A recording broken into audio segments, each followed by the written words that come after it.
te voy a contar cómo fue todo esa noche. Marco Santamaría me llamó y no me saludó. Solo me dijo que bajara al coche. Cuando abrí la puerta del copiloto, lo vi. En el salpicadero había un móvil en posición horizontal, con un video en pausa. Lo puso delante de mí. En el video se veía la cámara del interfono del edificio. En él aparecía una mujer bajando rápidamente las escaleras, vestida con un chándal. Era Inés Roldán, su esposa. Detrás de ella, a medio paso, apareció Bruno Esteban, su entrenador, con la seguridad con la que una persona entra en cualquier lugar como si fuera suyo. Inés se detuvo en el rellano, se dio la vuelta y le sonrió. Marco levantó el dedo y señaló la grabación en el videoportero, donde ponía, Patricia sale de la casa de Julián. Marco me dijo que no prestara atención al nombre, que luego me lo explicaría todo. El primer golpe fue un beso. Inés se acurrucó con confianza, Bruno le tocó la cintura con la mano. Marco dijo que la primera señal fueron las clases particulares, que se hicieron cada vez más frecuentes. Que Bruno le ofrecía clases fuera del horario, a puerta cerrada, para corregir su técnica. El segundo golpe llegó en ese mismo instante. Marco me mostró un chat reciente en el que Inés le decía que esa noche se quedaría más tiempo en el box para que él no la esperara para cenar. El mensaje estaba escrito en un tono suave, y eso me enfureció. No gritó. Solo exhaló con fuerza por la nariz. Me dijo que no entendía cómo podían mentirle así a la cara, en su casa, en su cama, con la misma voz. Tercer golpe. Marco me confesó que el nombre de Patricia no era una tontería. Que Inés a veces firmaba con su segundo nombre debido a la confusión con los papeles antiguos. Y el nombre de Julián, según Marco, era el segundo nombre de Bruno, porque lo había visto en el recibo de pago. Marco dijo que esa mezcla de nombres era perfecta para ocultarse, ya que si alguien veía el mensaje, pensaría que se trataba de otra persona. Marco arrancó el motor. No me preguntó si estaba de acuerdo. Dijo que íbamos al box, que necesitaba verlo con sus propios ojos. Cuando aparcamos cerca del box, me dijo que si veía que perdía el control, lo detuviera. En ese momento, el móvil de Marco vibró. Era Inés. Marco miró la pantalla, no respondió y la llamada se cortó. El teléfono volvió a vibrar. Entramos por un lateral porque Marco sabía que a esas horas el dueño dejaba una puerta secundaria para el personal. El box olía a goma, metal y ese sudor seco de final de día. Se oían golpes de barras al fondo y alguna risa lejana, pero en el pasillo de las salas privadas no había nadie. Marco caminaba rápido, con los hombros levantados, como si el cuerpo no le cupiera. Yo iba detrás intentando no hacer ruido, pero me sonaban hasta las suelas. Antes de llegar, Marco se detuvo y me obligó a ver el video otra vez. Dijo que necesitaba que yo lo tuviera claro para cuando ella negara. En la grabación, el portero automático captaba justo la escena que te decía. El registro ponía a Patricia saliendo de casa de Julián. La cámara pillaba a Inés bajando las escaleras, Bruno detrás, el beso y luego ambos saliendo del portal. Bruno miraba hacia la calle antes de cruzar la puerta, como quien comprueba si hay alguien. Ese detalle me hizo apretar los dientes. No era una tontería romántica, era vigilancia. Primer mini choque dentro del box. Marco se acercó a una sala pequeña con un cartel de solo personal. Luego giró hacia la sala cerrada del box, la que usan para valoraciones y estiramientos. La puerta estaba entornada, pero con el pestillo echado desde dentro. Se oían voces bajas y una risa que yo reconocí, la de Inés cuando le cuentan algo que le hace gracia de verdad. Marco se pegó al cristal esmerilado, buscó una rendija y se quedó clavado. Yo no veía bien, solo silueta cerca, demasiado cerca. Marco me agarró del antebrazo con tanta fuerza que me dolió. Sus dedos estaban fríos. Me susurró que era Bruno, que le veía el tatuaje del antebrazo por la manga corta, que no había duda. Segundo mini choque. Marco tiró del picaporte y no cedió. Dio un golpe seco con los nudillos en la madera, no para romper, para avisar. Dentro se hizo un silencio de golpe. Ese silencio fue peor que cualquier grito. Marco respiró una vez, otra, y se apartó como si la puerta quemara. Se llevó la mano a la nuca, apretó, y me dijo que saliéramos, que si abría esa puerta iba a hacer una estupidez y no iba a darle ese regalo a nadie. En ese momento escuchamos pasos rápidos desde dentro, como alguien acercándose. Marco echó a andar más deprisa, y yo lo seguí. Tercer mini choque ya fuera, en la calle. Justo al salir, me llegó a mí una notificación del grupo del barrio, uno de esos avisos que casi nunca miro. Un vecino del edificio de Bruno preguntaba si alguien había visto a un tipo rondando el portal la noche anterior, que parecía nervioso y miraba hacia arriba. Adjuntó una foto borrosa. Era Marco, con capucha, parado frente al edificio de Bruno. Marco vio la foto, se le puso la cara de piedra y soltó que ya hasta el barrio estaba metido en esto. Me explicó lo de los nombres con más detalle. Que el buzón del edificio de Bruno aparece como Bruno Julián Esteban y el interfono abreviaba como Julián.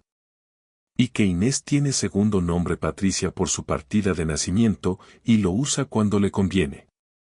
Todo encajaba demasiado. Nos quedamos en el coche un rato sin hablar. Marco tenía las manos sobre las rodillas y le temblaba una pierna. Yo le dije que respirara despacio. Marco respondió que no sabía si podía entrar a casa y mirarla a la cara sin vomitar. Entonces, como si alguien le apretara un botón, abrió la guantera y sacó una libreta con apuntes. Me dijo que llevaba 3 semanas anotando horarios, excusas, gastos pequeños en efectivo, todo lo que antes no miraba. Me lo enseñó y vi fechas repetidas, siempre el mismo patrón. Eso era una rutina. En ese momento el móvil de Marco vibró con un mensaje de Inés. Decía que salía del box ya, que si quería que comprara pan. Marco leyó y se le quedó la boca abierta, pero no para hablar, para aguantar.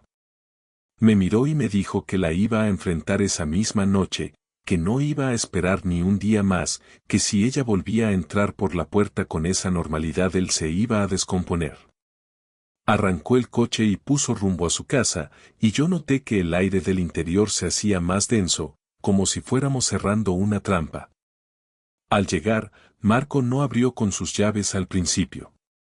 Se quedó un segundo con la mano en el pomo, como si tocar esa puerta fuera aceptar que la vida de dentro ya no era la misma. Entramos. La casa estaba limpia, con ese olor de ambientador que Inés usa cuando quiere que todo parezca en orden. Marco me pidió que me quedara visible, no escondido, para que Inés supiera que no estaba solo y para que no pudiera girar la historia después. Inés entró 15 minutos más tarde.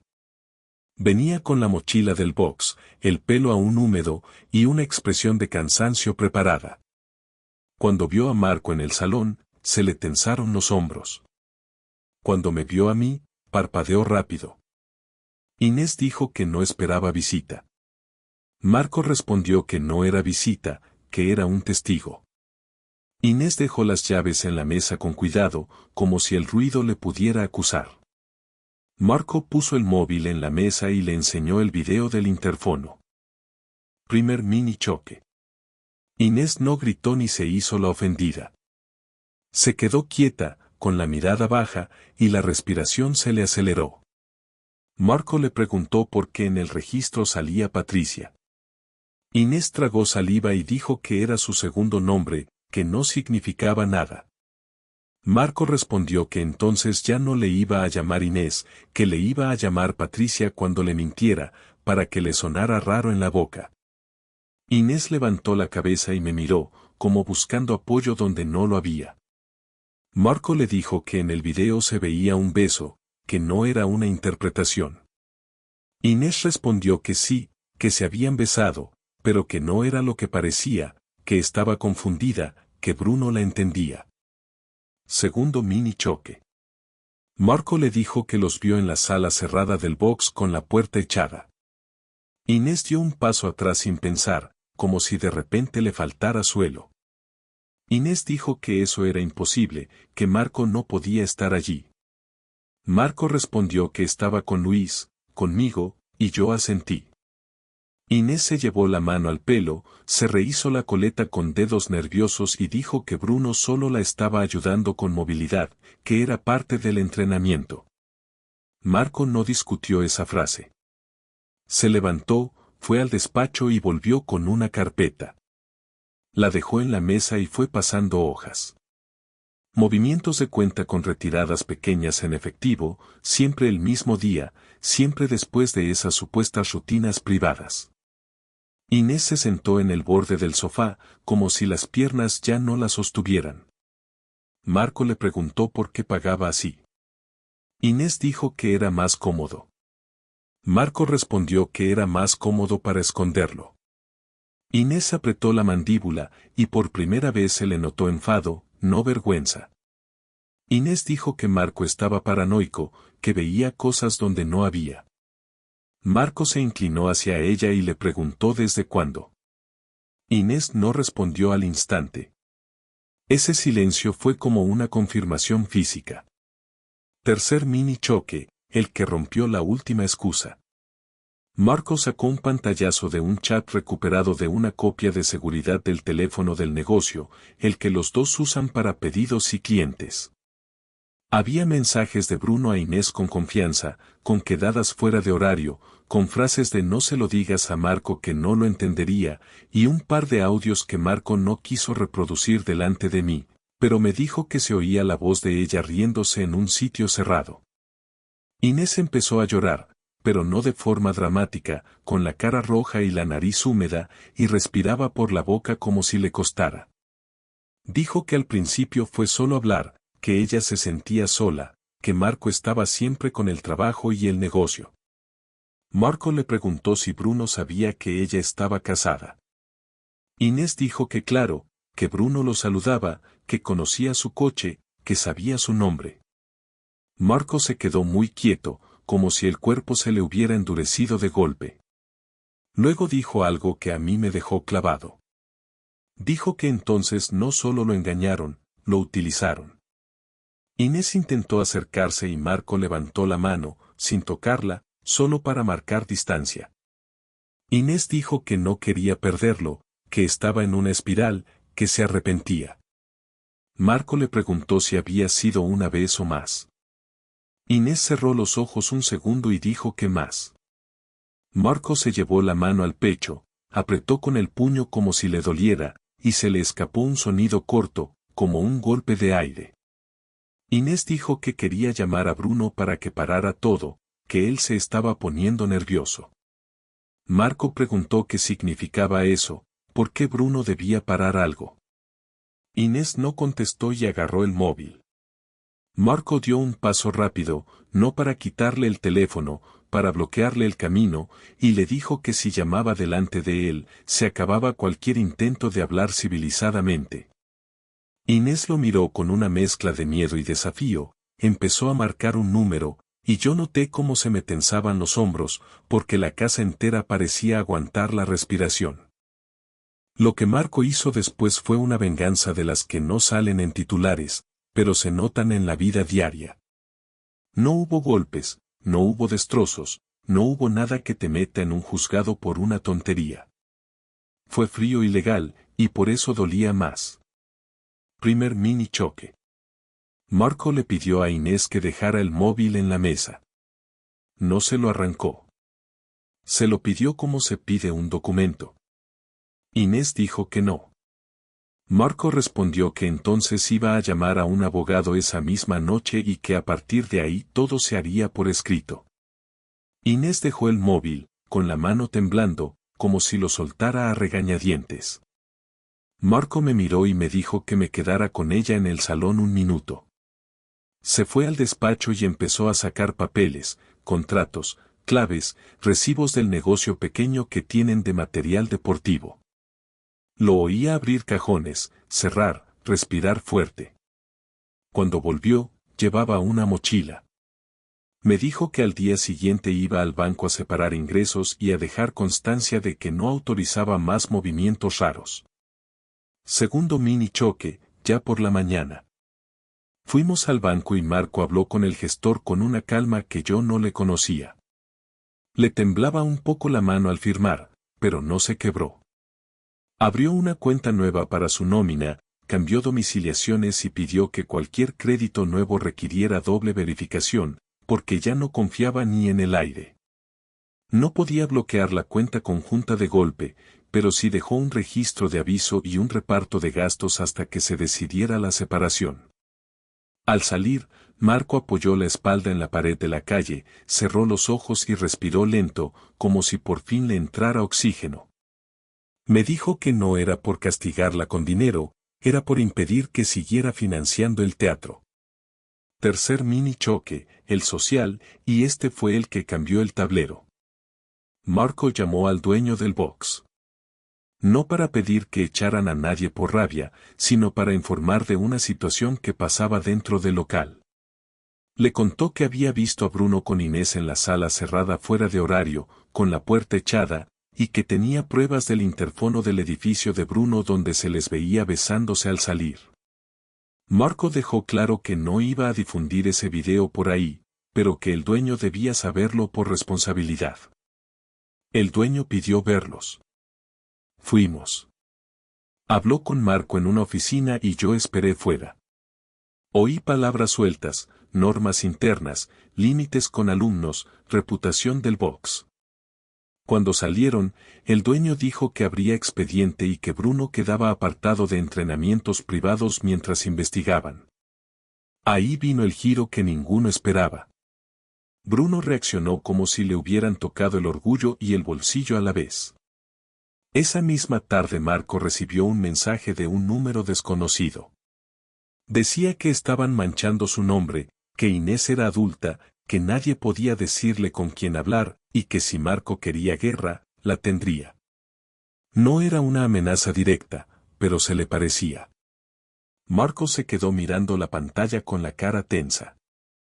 A los minutos llegó otro mensaje con una foto de la fachada de la casa de Marco, tomada desde la acera. Esa foto me encogió el estómago, porque significaba que Bruno no solo sabía dónde vivían, sino que estaba marcando territorio. Inés, en vez de cortar de raíz, dudó. Eso fue otro golpe para Marco. Ella decía que Bruno estaba nervioso, que no era para tanto, que era una reacción. Marco le preguntó cómo sabía eso. Inés se quedó callada. Marco dijo que todavía hablaban. Inés negó con la cabeza, pero ya no sonaba firme. Marco decidió entonces hacer otra cosa concreta. Cambió contraseñas de correos del negocio, del acceso a la web de pedidos y de la cuenta de anuncios. Eso sí podía hacerlo porque él era el administrador principal. No borró nada. No destruyó nada. Solo cerró la puerta digital. Inés lo miró con odio, y Marco respondió que odiaba más la idea de que Bruno tuviera la mano dentro de su trabajo. Esa noche, ya tarde, sonó el timbre de la casa. 2 veces, fuerte. Marco se quedó quieto en el pasillo, como si el sonido lo hubiera clavado. Yo miré por la mirilla. Vi a un hombre grande, camiseta ajustada, brazos cruzados, la postura de quien cree que puede mandar desde la acera. Era Bruno. Marco no abrió. Se acercó a la puerta y preguntó quién era. Bruno respondió con una voz tranquila, casi amable, diciendo que quería hablar con Inés y con Marco, que esto se estaba yendo de las manos. El timbre sonó otra vez, más largo. Marco me miró, y en su cara había una mezcla rara, miedo y rabia, como si el cuerpo le pidiera salir y al mismo tiempo supiera que era una trampa. No abrimos. Marco cogió el móvil y llamó a la policía. Lo hizo con una voz controlada, explicando que un hombre insistía en su puerta y que había mensajes previos que le inquietaban. Mientras esperábamos, Inés se quedó sentada en el sofá, con los hombros hundidos, y se frotaba las manos como si tuviera frío. Marco no la miraba. Miraba la puerta. Yo notaba que tenía la boca seca, y me di cuenta de que llevaba un rato con la lengua pegada al paladar. Cuando llegó la patrulla, hablaron con Bruno en la calle. Bruno se fue sin gritos, con una calma que daba más miedo que el ruido. Primer mini choque de esa parte. En cuanto se fueron los agentes, Inés se levantó y dijo que esto era demasiado, que Marco estaba exagerando. Marco se giró despacio y le preguntó si de verdad iba a decir eso después de que el amante se plantara en su puerta. Inés abrió la boca, la cerró, y se le humedecieron los ojos. Marco dijo que ya no era una discusión de pareja, que era seguridad. Inés intentó justificarlo diciendo que Bruno solo quería aclarar. Marco le preguntó aclarar que, si supuestamente no pasaba nada. Inés se quedó sin respuesta y se sentó otra vez, como si le hubieran quitado la fuerza de las rodillas. Segundo mini choque, el interno de Marco, que se le notaba en el cuerpo. Se metió en la cocina, abrió el grifo y se echó agua en la cara. Yo lo vi apoyado en la encimera, con los dedos clavados en el mármol, respirando como si acabara de correr. Me dijo en voz baja que estaba pasando de la rabia al vacío, que había momentos en que quería gritar y otros en que solo quería dormir 3 días seguidos. Luego se miró las manos y dijo que se sentía ridículo por haber celebrado las rutinas privadas, por haber pensado que eran un avance, cuando eran una puerta cerrada delante de él. Tercer mini choque, la conversación final que Inés pidió para cerrar, ya con tono distinto. A los 2 días, Inés escribió que quería hablar sin gritos, que necesitaba saber qué iba a pasar. Marco aceptó, pero me pidió que estuviera en la casa, cerca, sin meterme si no era necesario. Inés llegó por la tarde con una bolsa pequeña, el pelo recogido, la cara hinchada de llorar, pero maquillada. Ese detalle me dio una punzada rara, porque se notaba que quería verse bien incluso en el desastre. Se sentaron frente a frente. Marco tenía la espalda recta, las manos juntas. Inés no paraba de mover los dedos. Inés dijo que había intentado cortar con Bruno, que él estaba insistiendo, que ella se sentía atrapada. Marco respondió que atrapado estaba él, en una historia que no eligió. Inés dijo que Bruno no era mala persona, que se había desbordado. Marco le preguntó cuántas veces subió al piso de Bruno, el piso del interfono. Inés dijo que varias. Marco le pidió un número. Inés bajó la vista y dijo que no lo sabía exacto. Ese no lo se fue como una bofetada sin mano. Marco respiró hondo y le pidió el móvil. Inés se lo dio. Marco lo sostuvo como si pesara. Marco dijo que quería que ella le escribiera a Bruno delante de él, un mensaje claro, sin dobles, diciendo que no quería más contacto, que cualquier cosa se haría por vías legales. Inés tembló, pero lo escribió. Marco leyó el texto antes de enviar y asintió. Inés lo envió. Los dos se quedaron mirando la pantalla esperando respuesta, como quien espera el resultado de una prueba médica. Marco devolvió el móvil y dijo que aún así no cambiaba nada para ellos. Inés empezó a hablar de terapia, de intentarlo, de reconstruir. Marco la dejó hablar unos segundos y luego le cortó con una frase muy simple. Dijo que no podía volver a acostarse al lado de alguien que fue capaz de sonreírle por la mañana y besar a otro por la tarde. Ahí Inés soltó un dato nuevo que subió el dolor. Dijo que llevaba días con un retraso, que estaba asustada, que no sabía si era estrés o algo más, y que no se atrevía a hacerse la prueba sola. Marco se quedó inmóvil. Se llevó la mano al cuello, apretó la piel, como si le costara tragar. Inés quiso acercarse y Marco le dijo que no lo tocara. Marco se levantó y caminó hasta la ventana. Se quedó mirando la calle sin verla. Volvió y dijo que se iban a separar, sí o sí, y que al día siguiente llamaría al abogado. Inés dijo que no tenía a dónde ir. Marco respondió que esa parte ya no era su problema. Inés se levantó para recoger cosas, y justo entonces el móvil de Marco vibró con un mensaje nuevo de número desconocido. Marco lo miró y se le endureció la cara, como si el siguiente paso ya estuviera escrito. La resolución llegó rápido, porque cuando se abre una grieta así, en menos de un mes todo se recoloca a golpes. Marco llamó a un abogado al día siguiente, presentó la separación y dejó constancia de lo ocurrido con pruebas. El video del interfono donde Patricia, o sea Inés, salía del piso de Julián, o sea Bruno, y se besaban. Las retiradas en efectivo repetidas. El aviso al box y la aparición de Bruno en la puerta con la policía. No era para humillar, era para que nadie pudiera darle la vuelta y pintarlo como un loco celoso. Cuando Marco tuvo esos papeles en marcha, se le notó algo en el cuerpo, como si por fin pudiera apoyar los pies. Inés se fue a casa de su hermana esa misma semana. Volvió un par de veces a por ropa y cosas personales, siempre avisando, siempre con prisas, como si la casa le quemara. La primera vez yo estuve allí para abrir y cerrar, por petición de Marco. No hubo gritos. Hubo silencios largos, cajones que se abrían despacio, una maleta arrastrándose por el suelo. Inés se detuvo frente a una foto de un viaje, la miró un segundo, y se le humedecieron los ojos. No dijo nada. Se pasó la manga por la cara y siguió metiendo ropa como quien recoge restos. Lo del retraso se aclaró a los pocos días. Inés se hizo una prueba y salió negativa. Cuando Marco me lo contó no lo celebró.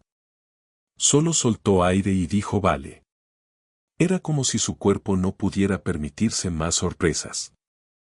Aún así, esa noticia evitó un conflicto enorme y les permitió hablar de lo práctico sin ese miedo añadido.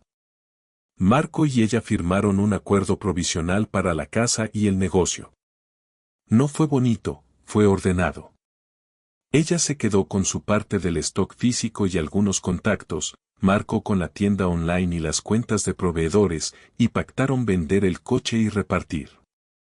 Nadie salió ganando. Solo dejaron de perder cada día. En el box, el dueño cumplió con lo que había dicho. Abrió expediente y, cuando otros empezaron a hablar, la cosa se puso fea para Bruno. Resultó que Inés no fue la primera alumna con la que cruzaba límites. No voy a entrar en detalles, pero salieron patrones, mensajes, promesas, ese rollo de entrenador que se cree dueño de la confianza ajena. El dueño lo apartó definitivamente.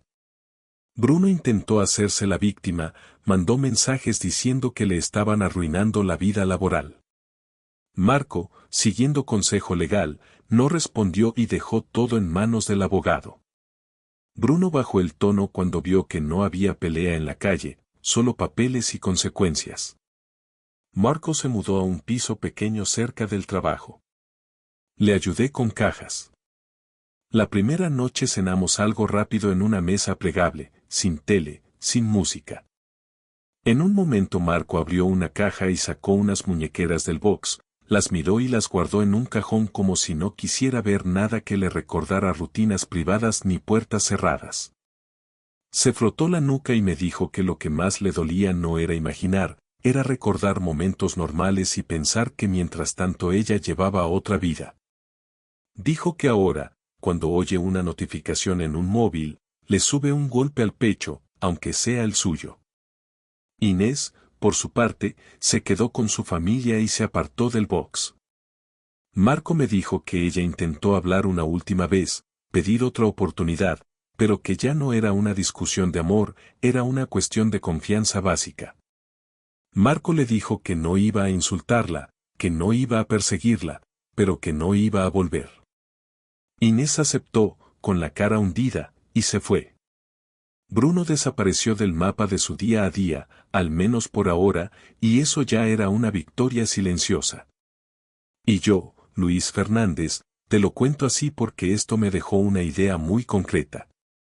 No hay frase bonita que arregle una traición cuando ya viste la escena con tus ojos, cuando ya oíste la risa detrás de una puerta echada, cuando ya viste el beso en una cámara que no miente.